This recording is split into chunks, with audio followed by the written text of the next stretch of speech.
Assalamualaikum warahmatullahi wabarakatuh. Assalatu wassalamu ala asrafil anbiya'i wal mursalin wa ala alihi wa sahbihi ajma'in. Alhamdulillah, pada hari ini mungkin kita dipertemukan kembali di mata kuliah yang lain, ini di mata kuliah kecerdasan buatan atau dengan istilah lain artificial intelligence, atau orang bisa menyingkatnya dengan AI.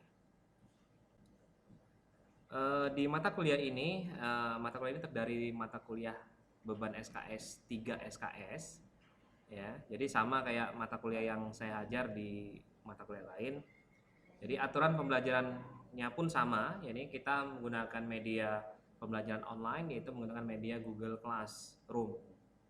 Jadi aturannya sama, ya ini mahasiswa melihat kode kelas di AMS dan masuk kelas di Google Classroom dengan kode tersebut. Alhamdulillah sudah saya share semua kode kelas di AMS, itu di menu materi. Silakan kalian bergabung di mata kuliah saya kecerdasan buatan atau mata kuliah artificial intelligence. Selanjutnya mengikuti kelas di Google Classroom. Jadi kalian harus mengikuti kelas di Google Classroom. Jadi kalian lihat materi yang saya upload, ya ini bentuk video yang saat ini saya buat. Dan kemudian batas waktu pertemuan terhitung dari 1 minggu, ya ini dari kita akan upload setiap hari Senin dan berakhir Minggu. Jadi paling lambat kalau kalian bisa waktunya hari Senin mantau atau download materi ini, silakan, yaitu sudah termasuk absen. Jika dalam 1 minggu Senin sampai Minggu masih tidak absen, ya, atau tidak absen mengklik download materi ini atau dengan mengklik hadir di Google Class, maka dinyatakan tidak masuk oleh bagian absensi, karena ini langsung ngelink ke bagian absensi, ya, setiap pertemuan materi yang saya upload. Jadi rentang waktunya itu dari Senin sampai Minggu, ya, termulai dari Senin saya upload sampai hari Minggu selanjutnya, sampai jam 24.00 hari Minggu. Kemudian untuk mahasiswa yang berhalangan hadir atau mahasiswa yang tidak bisa mengikuti di kelas di Google Class dalam 1 minggu, mahasiswa bisa izin melalui link di https s.id/unitb-absen. Nah, untuk silabus di mata kuliah kecerdasan buatan ini, itu kita sama di mata kuliah yang lain itu 16 pertemuan, itu sudah sudah dipotong dengan 2 pertemuan. Jadi kita efektifnya itu 14 kali pertemuan, dipotong dengan UTS di pertemuan 8 dan 16 UAS. Nah, yang pertama, di saat pertemuan ini, yang pertama saya akan menjelaskan silabus kontrak perkuliahan, ya. Jadi kemudian materi yang pertama nih saya akan coba menjelaskan apa sih perkembangan kecerdasan buatan atau artificial intelligence saat ini, apa sih definisi kecerdasan buatan, apa yang kira-kira kata yang mudah dipahami dengan kecerdasan buatan, kemudian apa machine learning, apa itu, kemudian kita menggunakan pemrograman basic Python for ML, machine learning basic R for ML, perbedaan Python dan R, ya, Python masterclass. Yang kedua, kita akan membahas tentang persiapan data awal pre-processing. Jadi kebutuhan apa yang harus kita pelajari untuk materi yang kita siapkan untuk belajar tentang teknik ML, ya. Jadi istilah lain dari artificial intelligence itu adalah machine learning. Jadi orang antara artificial intelligence dan machine learning itu hampir satu istilah yang sama. Kemudian kita akan belajar training set dan test set, ya. Jadi selanjutnya ada feature scaling. Jadi materinya banyak dalam bentuk istilah-istilah bahasa Inggris, ya. Kemudian ada regression, simple linear, multilinear, polynomial, support vector regression, decision tree regression, random forest regression, ya.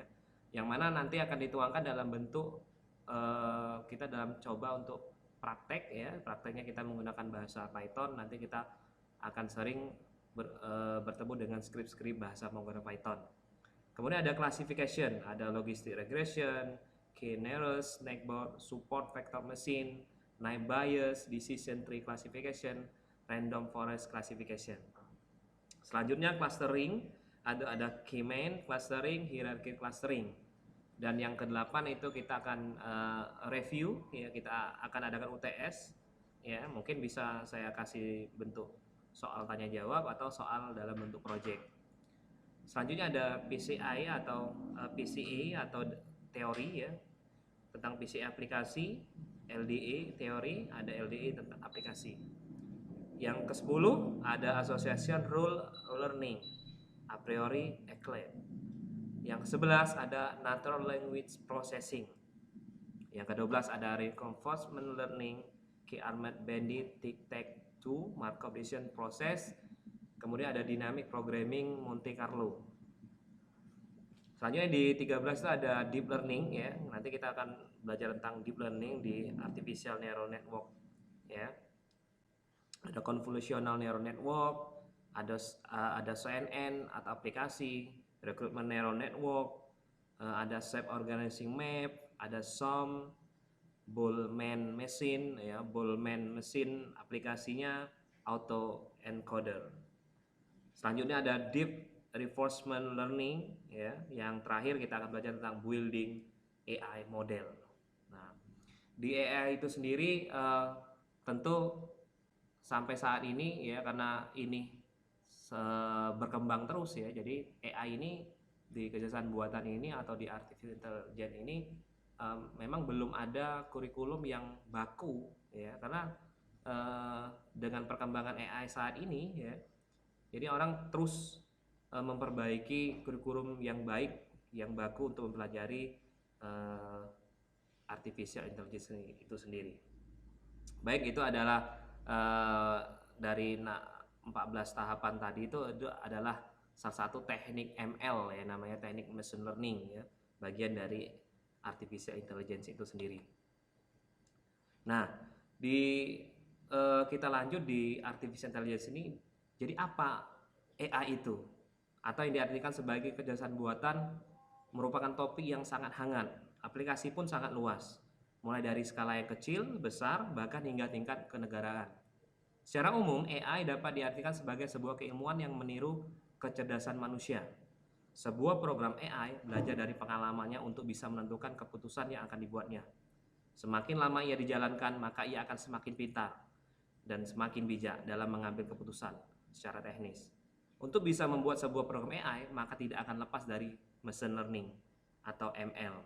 ML adalah cabang ilmu AI yang mempelajari bagaimana membuat sebuah program belajar. Saat kita membahas AI, maka kita akan selalu membahas tentang ML. Nah, secara umum ML atau machine learning itu dibagi menjadi 3, yaitu supervised learning, unsupervised learning, reinforcement learning. Jadi ada 3. Di sini supervised learning atau bisa disingkat dengan SL adalah teknik di mana kita mengajarkan program apa yang harus ia lakukan. Kita memberikan soal sekaligus memberikan jawabannya. Harapannya adalah program dapat belajar dari jawaban yang sudah diberikan untuk bisa menyelesaikan soal yang benar-benar baru di masa depan. Misal, kita ingin melakukan peramalan permintaan dari sebuah penjualan produk, maka kita memberikan beberapa jumlah permintaan selama 3 tahun terakhir.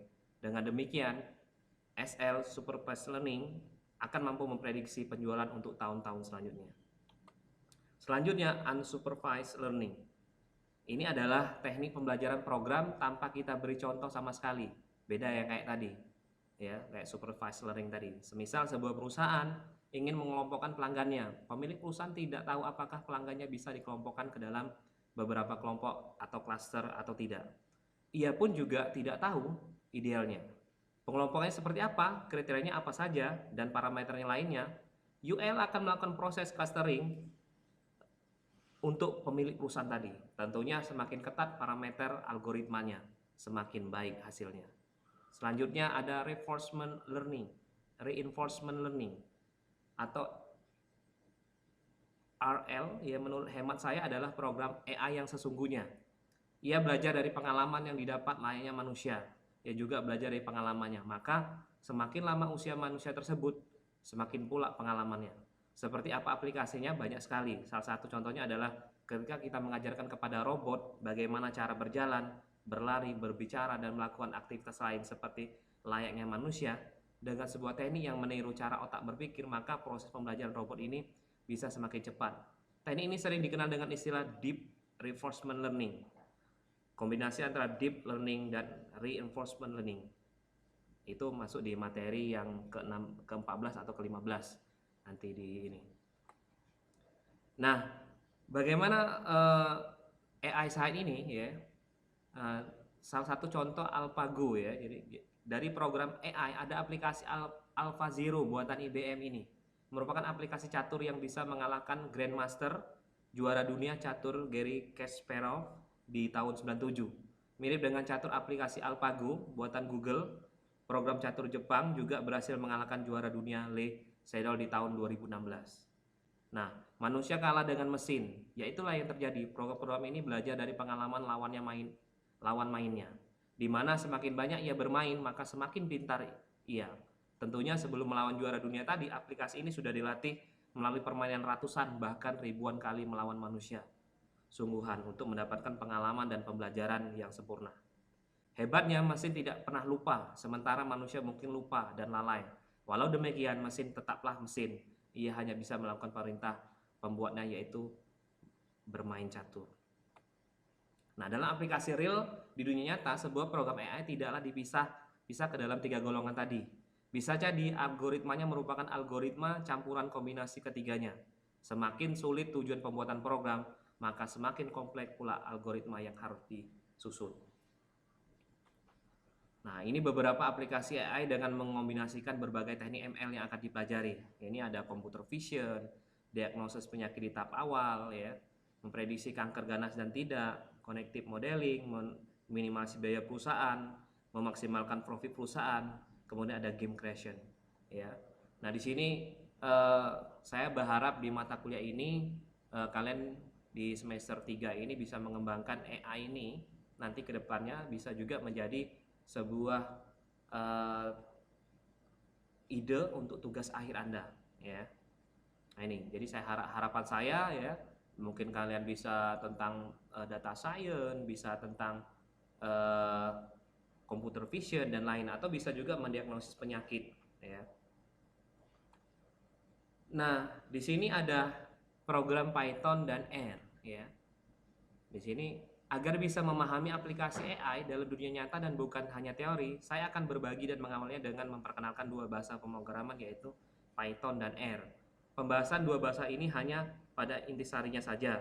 Walau demikian, materi disusun semudah mungkin untuk dipahami. Keduanya bahasa ini bisa digunakan untuk pembelajaran AI. Namun kita akan lebih fokus ke Python saat membahas tentang AI.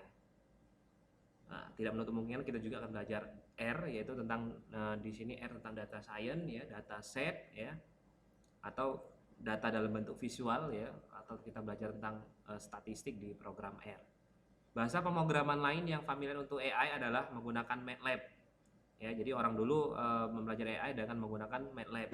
Namun karena MATLAB adalah aplikasi berbayar dan mahal dibandingkan dengan Python dan R yang gratis, maka kita tidak akan membahas MATLAB di sini.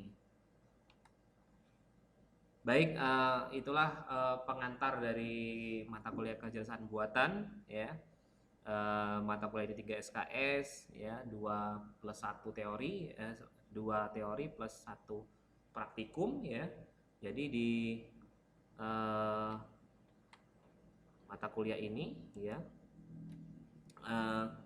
jadi semangat, kita terus berupaya untuk belajar. Jadi ada istilah di kata penutup saya di perkuliahan hari ini, ya ini kata-kata dari Imam Syafi'i, ya, bersusah payahlah kamu dalam belajar supaya kamu tidak mengalami pahitnya kebodohan. Terus semangat belajar, stay at home, ya, belajar di rumah, ya. Mungkin jika ada kata-kata yang saya yang salah dan mungkin ngelantur, ya, atau saya mohon maaf kepada Allah, saya mohon ampun. Ya, sekian dan terima kasih dari saya. Saya akhiri, wassalamualaikum warahmatullahi wabarakatuh. Jangan lupa stay di rumah, belajar di rumah, jangan lupa pakai masker kalau keluar rumah.